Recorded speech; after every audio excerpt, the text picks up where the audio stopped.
I must start this video with a confession, and that is that this video idea is a complete rip-off. I read an article online looking at Olympic stadiums when they were built versus what they look like now, and I thought it'd be an interesting video to replicate with World Cup final venues. A few days later, someone with the username Lennart on Twitter coincidentally also suggested it, and now I'm doing it. The World Cup didn't begin until 1930, despite the fact the first international took place in 1872. The tournament has taken place every 4 years since the first finals in 1930, with the exception of 1942 and 1946, when the tournament was withheld due to the Second World War. In total, 17 different countries have hosted the World Cup, including South Korea and Japan, who jointly hosted the finals in 2002, and Mexico, Italy, France, Germany and Brazil, all of whom have hosted the finals twice. This video just focuses on the first 7 editions of the World Cup, however, between 1930 and 1962, in which the host nations were Uruguay, Italy, France, Brazil, Switzerland, Sweden and Chile. Here are the first 7 World Cup final stadiums, then and now. Estadio Centenario. Uruguay were chosen as the host of the inaugural FIFA World Cup for 3 key reasons. The country had dominated the last 2 Olympic Games, winning gold in both Paris and Amsterdam, which were, and still are, considered world titles by FIFA. Uruguay was also celebrating 100 years of independence, and they offered to subsidise the costly travel involved for European nations who made the journey to South America. Despite that, no European nation obliged, up until FIFA President Jules Rimet convinced Belgium, France, Romania and Yugoslavia to do so. The Estadio Centenario was the venue for the World Cup final between Uruguay and Argentina, which the hosts won 4-2, despite having trailed 2-1 at half-time. The stadium, which is named the Estadio Centenario in celebration of 100 years of Uruguay's constitution, was built in just 9 months by mostly migrant workers. It hosted 10 games at the 1930 World Cup, with the record attendance of 79,867 being set for Uruguay's 6-1 defeat of Yugoslavia in the semi-finals. 89 years on, the Estadio Centenario is still standing and remains largely unchanged. This is likely to change if Uruguay, Argentina and Paraguay prove successful in their bid to host the 2030 World Cup, with suggestions the Centenario would be either demolished or majorly renovated if the finals return to Uruguay a century on.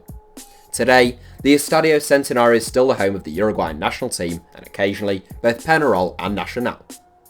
The ground has a capacity of 60,235 now, and since 1983, it is the only stadium in the world to be granted the status of Historical Monument of World Football by FIFA.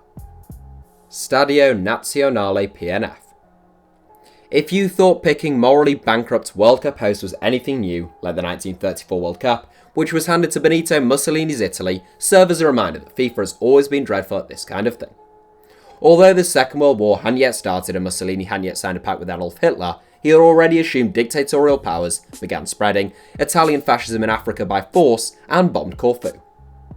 The Stadio Nazionale PNF, which literally translates as the National Stadium of the Fascist Party in full, was not the biggest stadium at the 1934 World Cup. That would be the still standing San Siro in Milan. However, despite only hosting 3 games, one of them was the final between Italy and Czechoslovakia. The entire 1934 finals were highly controversial, with Mussolini reportedly selecting the referees himself and meeting with them before games, and the final was no exception. Italy beat Czechoslovakia 2-1. The Stadio Nazionale PNF had a regular capacity of 47,300, although a crowd of 55,000 apparently packed in for that final 85 years ago. Having been built in 1911 and renovated in 1928, the stadium was closed in 1953. Both Lazio and Roma played at the ground up until its closure, and in 1959, it was replaced by the Stadio Flaminio on the same site. The Stadio Flaminio was the Italian rugby team's home stadium for more than a decade, but has been without a regular occupant since 2011. Stade Olympique de Colombes. Following Mussolini's 1934 World Cup, Hitler's Germany did at least lose their 1938 World Cup bid. France won by a landslide over Germany and Argentina, causing outrage in South America, where those involved in football felt the finals should alternate between the 2 continents every 4 years.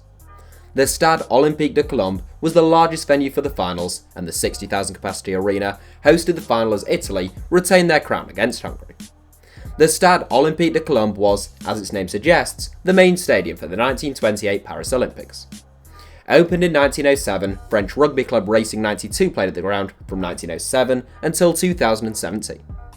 In 1972, the Parc des Princes overtook the Colombes as the largest stadium in France, and the ground's capacity has been shrinking and shrinking since the 1960s. The French rugby team last played at the Colombes in 1972, whilst the French football team last played there in 1975. Now limited to a maximum capacity of just 15,000, 1936 French champions, but now fifth-tier side, Racing Club de France Football, better known simply as Racing, are the stadium's only current occupants. Almost 100 years on from hosting the 1928 Olympics, the Colombes is planned to be a field hockey venue for the 2024 Olympic Games in Paris. The Maracanã. Argentina, Brazil and Germany all bid to host the 1942 World Cup, but as mentioned in the introduction, both the 1942 and 1946 finals were postponed due to a state of total warfare involving more than 30 countries and over 100 million people. The 1950 World Cup was a curious one for a number of reasons. Originally scheduled for 1949, Brazil won the rights to host the finals completely unchallenged before FIFA immediately postponed them until 1950. These finals weren't officially referred to as a World Cup, but rather as the Jules Rimet Trophy to celebrate the FIFA president's 25-year anniversary. It was also the only World Cup to adopt a round-robin system, meaning there was no actual final to speak of at all. Although there was no official final, there was a de facto final, since the last game of the World Cup between Brazil and Uruguay would decide who won the World Cup. Unlike most finals though, Brazil only actually needed to avoid defeat to win the World Cup, since they were a point ahead of Uruguay going into the game. In one of football's greatest ever shocks, the plucky Uruguayans stunned their hosts, coming back from 1-0 down to win 2-1, winning the second consecutive World Cup in which they had entered. The Maracanã Stadium in Rio de Janeiro, then the largest stadium in the world, was built for the purpose of hosting the 1950 World Cup. With a capacity of 200,000, the stadium hosted 8 games in total, setting a world record attendance for the final which is unlikely to ever be beaten. Despite hosting the finals in 1950, building on the Maracanã wasn't officially complete until 1967, some 17 years later. Unlike the Estadio Centenario, major renovations have been made to the Maracanã over the years, particularly in the build-up to Brazil hosting the 2014 World Cup. In the all-seater era, the ground's capacity has now been more than halved, down to 78,838. The stadium fell into a state of disrepair following the 2016 Olympics, with disputes over whose responsibility it was to carry out maintenance. It's back in action now, being used variously by Flamengo, Fluminense and the Brazilian national team, and it remains the largest stadium in Brazil. Wankdorf Stadium. Switzerland won the 1954 World Cup and challenged back in 1946, becoming the smallest European nation to have hosted the finals. The Swiss still had 6 impressive stadia for the time, the smallest of which still had a capacity of just under 35,000. The Wankdorf Stadium first opened in 1925 but was demolished in anticipation of the 1954 World Cup with a capacity of 42,000. The new Wankdorf will be among the largest stadiums in Europe with a capacity of 64,000. The 1954 World Cup was a thrilling tournament which Hungary always looked destined to win. Unbeaten in 32 games going into the final against West Germany, who they had already been 8-3 in the group stages, even a knock to Ferencváros seemed unlikely to halt them. Incredibly, despite taking a 2-0 lead within 10 minutes, West Germany came back to win 3-2. In Germany, the final is known as the Miracle of Bern since the result was so surprising, and the Wankdorf Stadium is located in the Wankdorf quarter of the city of Bern.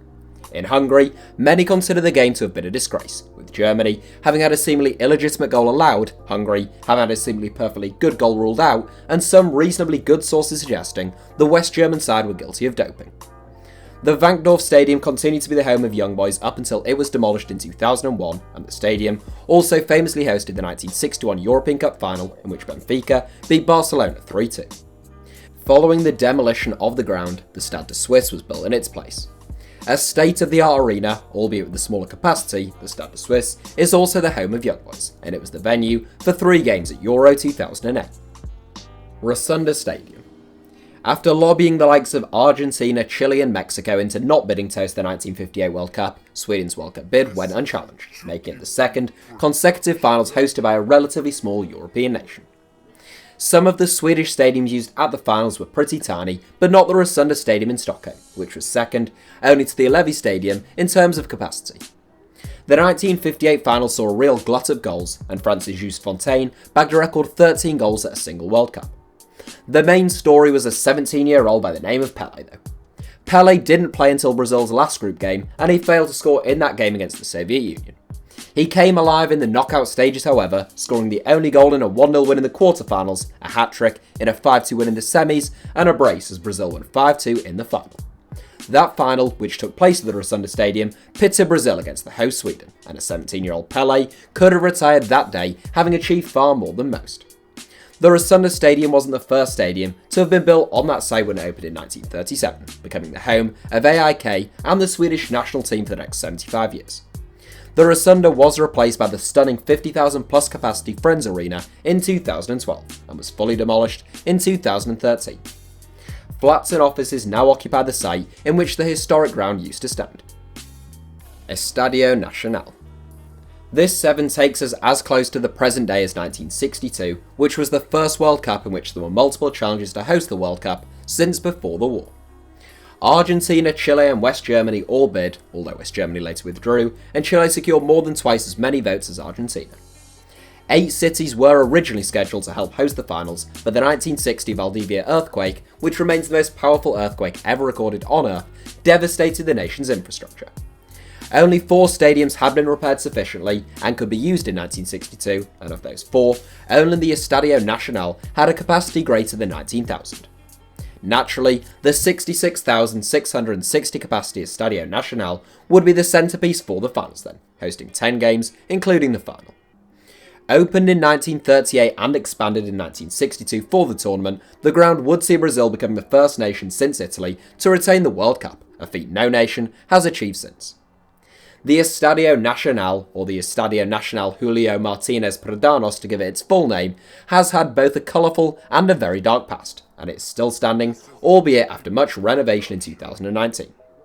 During Augusto Pinochet's 1973 Chilean coup d'etat, the Estadio Nacional was used as a detention centre, housing an estimated 7,000 people at maximum capacity. Inmates were tortured and even executed, and the Soviet Union refused to play against Chile at the ground in 1974 World Cup qualification. Today, the Estadio Nacional is still the home of Universidad de Chile and the Chilean national team, with a capacity of 48,665 following major renovations in 2009. That's it for today's video. Thank you for watching. Feel free to give the video a like if you enjoyed it, in fact please do, and make sure you're subscribed to HITC Sevens, and head over to www.englandsgreatestdefender.com to have your mind blown by the best football book ever written.